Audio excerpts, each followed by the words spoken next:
dan. Dobar dan. Lea, me veseli. Aleš. Izvolite, kar usedite se. Hvala.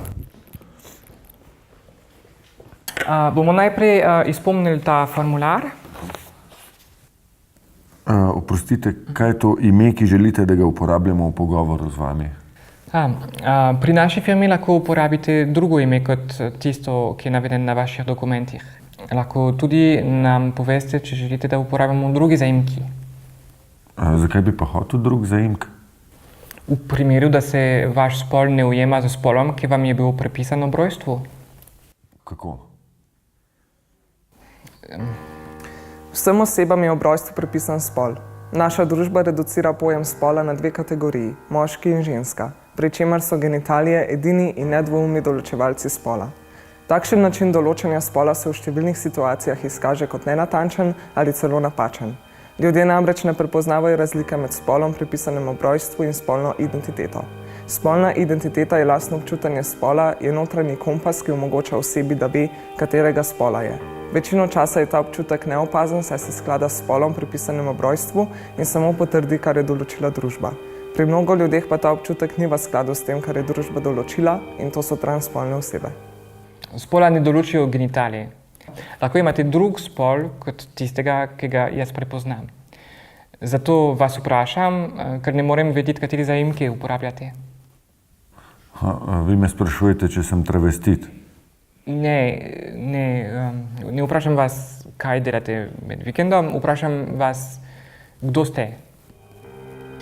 Dve najpogostejši spolni identiteti sta moški in ženska. Pogosto ljudje mislijo, da sta to edini spolni identiteti. Ideji, da obstajata samo dva spola, rečemo binarnost spola. Če ima oseba binarno spolno identiteto, pomeni, da se identificira bodisi kot ženska, bodisi kot moški, ne glede na to, kateri spol je tej osebi bil pripisan ob rojstvu.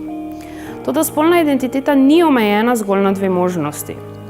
Oseba ima lahko nebinarno spolno identiteto, kar pomeni, da se ne identificira izključno kot ženska ali kot moški. Lahko se identificira kot oboje ali nič od tega, lahko se identificira s popolnoma lastno oblikovanim spolom.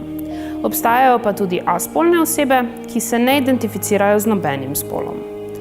Transspolnost je krovni pojem, ki zajema vse osebe, kjer prihaja do neujemanja pri spolu, ki je osebi bil pripisan ob rojstvu in lastnem doživljanju spolne identitete oziroma spola. Vsaka oseba ima pravico, da sama definira svojo spolno identiteto. Raznolikost transspolnih oseb je velika. Če tudi oseba sodi v definicijo transspolnosti, ni nujno, da se tako identificira. Zato je pomembno, da se identitete nikomur ne pripisuje, temveč z osebami in o njih govori izključno z izrazi, ki jih osebe uporabljajo zase. A pa to pomeni, da v podjetju delajo taki ljudje? Ne morete vedeti. Transspolne osebe so lahko razkrite ali ne. Ne uporabljamo žaljivih izrazov kot taki ljudje. Spoštovanje do vseh oseb, ne glede na spol, barva kože, izgled, spolno usmerjenost je nujno v našem podjetju. Razumem, če bom zapomnil.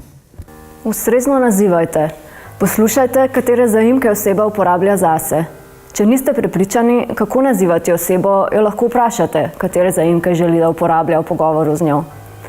Ko se pogovarjate s transspolno osebo ali govorite o njej, uporabljajte ime, izraze in zaimke, ki so v skladu s spolno identiteto in odločitvijo osebe. Izobrazite se. Spoznajte se s temeljnimi pojmi povezanimi s spolom in spolno identiteto. Izogibajte se neprimernim in nespoštljivim vprašanjem. Ne sprašujte na primer o genitalijah in operacijah, saj so tovrstna vprašanja nespoštljiva, vdirajo v zasebnost in osebe reducirajo na dele telesa. Varujte osebne podatke. Če imate informacije o spolni identiteti transspolne osebe, ste dolžni varovati osebne informacije in omogočiti, da oseba sama določi čas in kraj za njihovo razkritje. Transspolne osebe so lahko žrtev transfobije na delovnem mestu ali pri zaposlovanju. Zato priporočamo. Pridobite informacije o izkušnjah in potrebah transspolnih oseb na delovnem mestu ter se poučite o načinih spoštljive komunikacije s transspolnimi osebami. Transspolne osebe se na stranišču zelo pogosto srečujejo z ustrahovanjem in nasiljem, saj druge osebe menijo, da so na napačnem stranišču. Dobro je, da uredite dostop do stranišča za vse spole. Pogovarjajte se. Izkušnje transspolnih oseb so različni, zato je za ustrezno prilagoditev delovnega okolja in vključitev vanj pomembno, da se pogovorite z osebo in upoštevate njene želje in predloge.